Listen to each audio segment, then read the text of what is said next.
જય ગૌ માતા। આજ રોજ કણકોટ ગામ એટલે કે કણકોટ 3 આ વાંકાનેરથી નજીક કણકોટ 3 માં 2 ગૌવંશ ઉપર એસિડ એટેક કરવામાં આવ્યા છે અને ગામમાં એવું જાણવા મળ્યું છે કે આવું અવારનવાર આવા મોંઘા જીવ ઉપર એસિડ એટેક કરવામાં આવે છે અને ખૂબ જ અત્યાચાર કરવામાં આવે છે।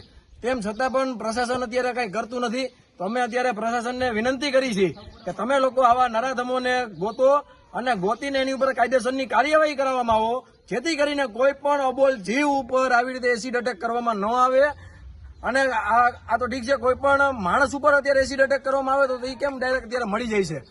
આ ગૌવંશ ઉપર એટેક કરવામાં આવે છે, એસિડ એટેક કરવામાં આવે છે તો એ હજી મળતા નથી।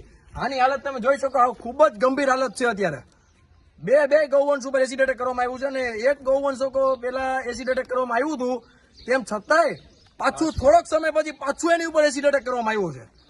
રાજકોટ જિલ્લા ટીમ, વાંકાનેરની ટીમ, ગૌરક્ષાની ટીમ સાથે મળીને અત્યારે બે ગૌવંશને રેસ્ક્યુ કરાવેલા છે અને રાજકોટ કરુણા એનિમલ હેલ્પલાઇન સદભાવના ખાતે અત્યારે સારવાર માટે મૂકવા જાય છે।